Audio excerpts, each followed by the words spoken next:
Guys, thanks for watching so far. Next on deck in our next series, we're going to be actually touring Rick Turner's shop and asking him a few questions about the legends in Lutherie guitars. So without further ado, let's check that out now. All right, so just pulled into the shop.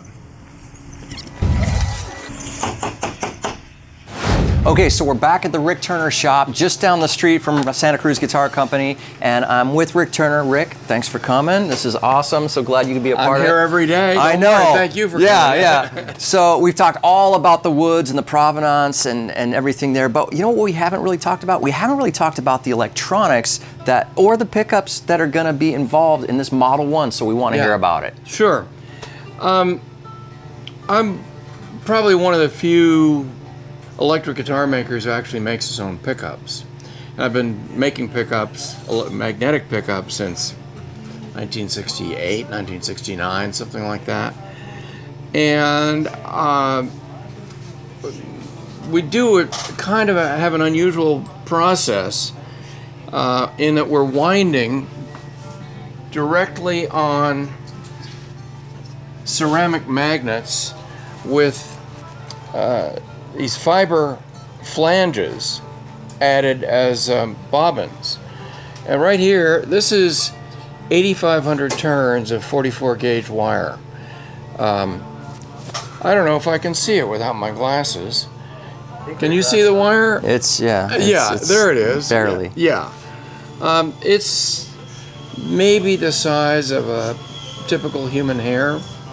And so what we wind up with two of these coils and a humbucking pickup is close to 1.5 miles of wire. Whoa. In here. Yeah, blows my mind. I mean, it's just astounding that it's one thing that I can make the pickups. How do they make the wire? You know, that is, one of the big mysteries of this particular world. But it's a kind of unusual pickup design in that it's wound pretty hot, but with very small wires. So the DC resistance of a completed pickup is up around 22,000 ohms, 22K ohms, which would be considered very high in the normal high impedance pickup world. But rather than having a dark sound, these are very well balanced, partly because they're just wound on the ceramic, directly on the ceramic magnets.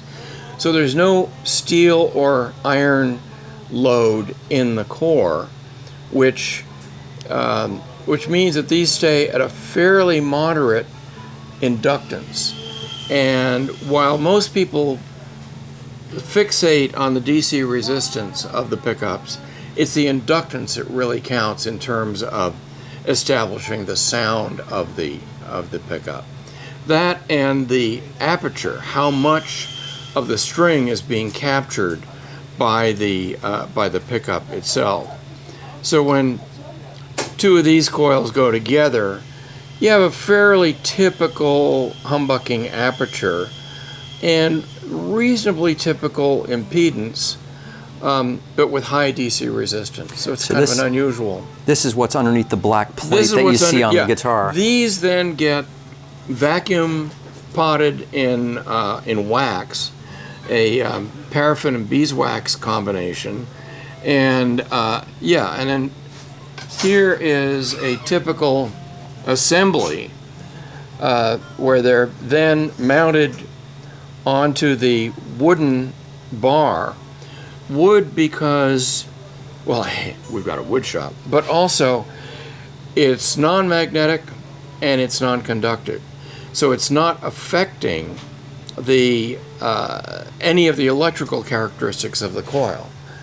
Anything that you do that's metal that goes near a pickup will change its sound. So what we're trying to do here is stay very pure with the ceramic magnets, the wire.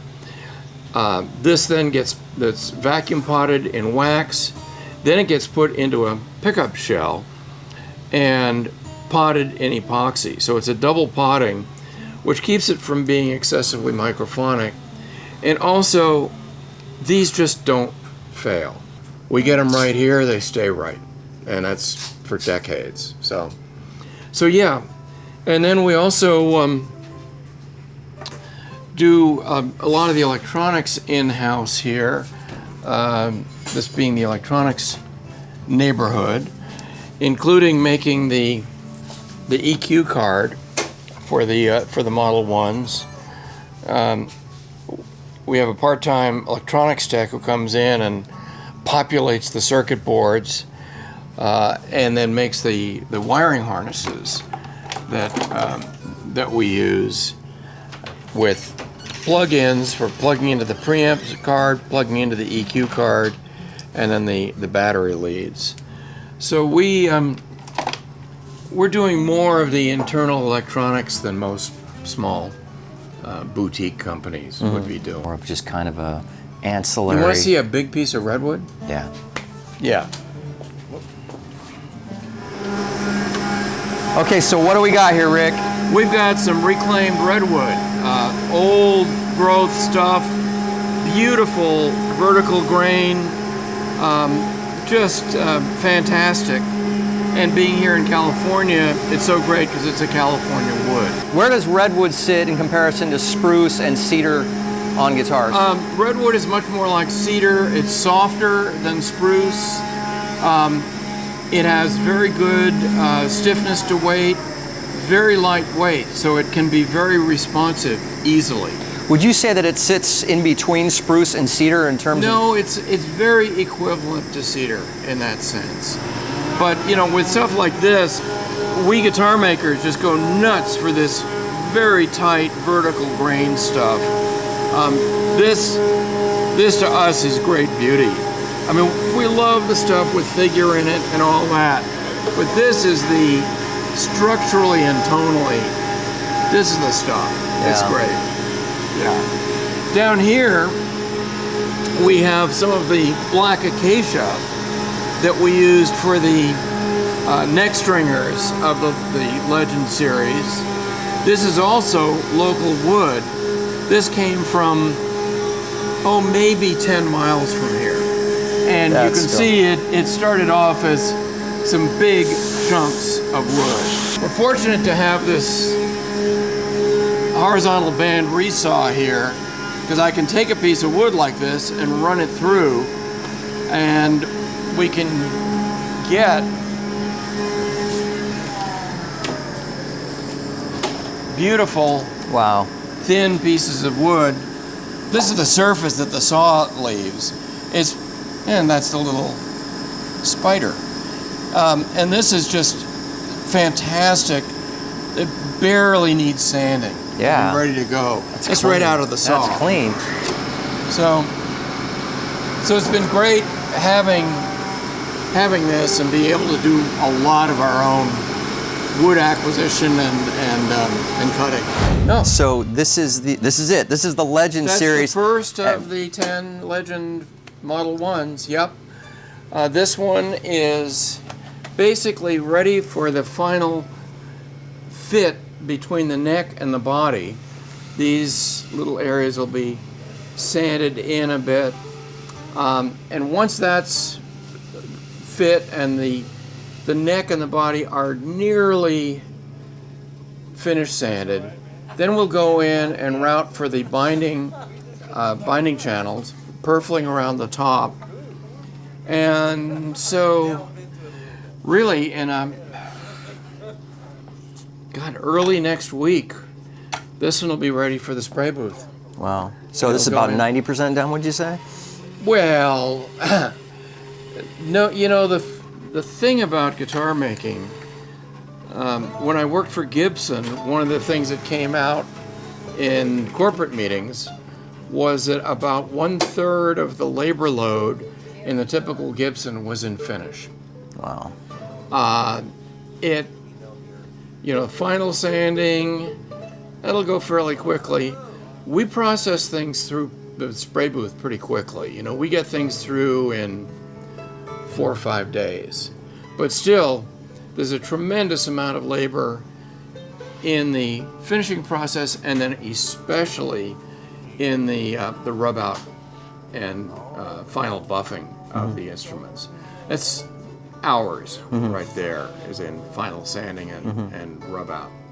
Okay, so final assembly on this. We've got full electronics package, yeah? Full electronics, yep. So we've got the EQ, piezo, All that stuff. master tone, master volume, and then is it a black cover? Black pickup surround, black tailpiece battery cover here, black here, black heel cap going there. There you go. So yeah, yeah, and then we'll have the top binding. The binding for the top and the back will be tortoise.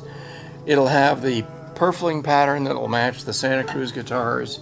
Which is the one that's on the back here, The one right? that's on the back. Right. The back is a double version of it. Right, right. And so it'll be the single, but matched so that the chevron pattern will be mirror imaged.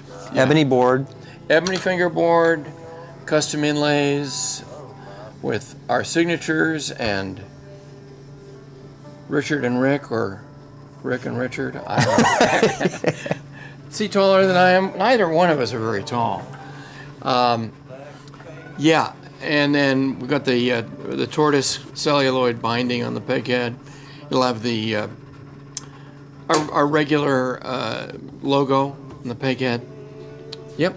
Cool. And if you happen to be in Las Vegas on December 4th, that's where, as you know, we will be unveiling them for the first time.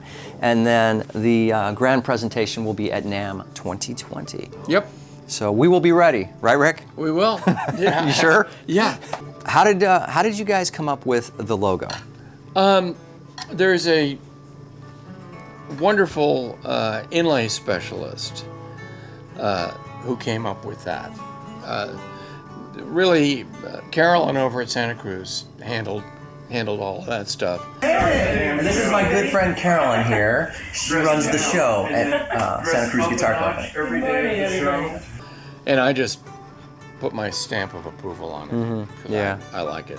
Yeah, it's clean. Harvey Leach did the inlays. He is one of the top 5 inlay artists in the United States. I mean, he's probably top 3, really. He's great.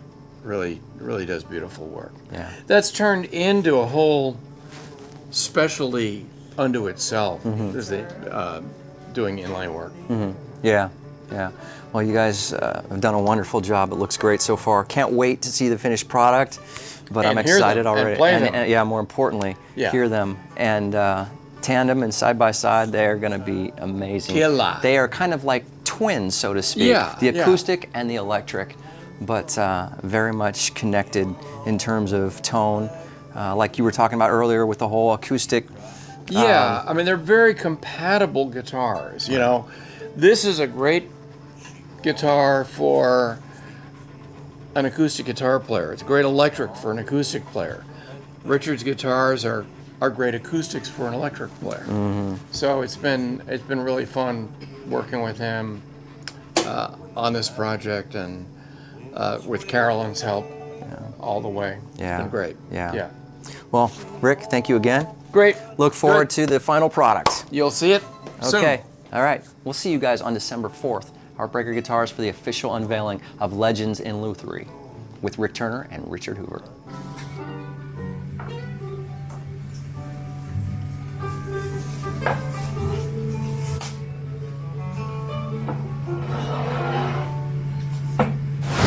Guys, thanks for watching. Next on deck, we're going to do a full tour of Richard Hoover's shop at Santa Cruz Guitar Company. The unveiling for this guitar, the official unveiling, is December 4th, right here in the shop. We're going to live stream it. We're going to bring you guys photos. We're going to bring you guys video. So stay tuned for the Legends in Lutherie project with Rick Turner of Rick Turner Guitars and Richard Hoover of Santa Cruz Guitar Company. Guys, we will see you soon with the finished product of these amazing, legendary guitars. They're going to be awesome. See you guys soon.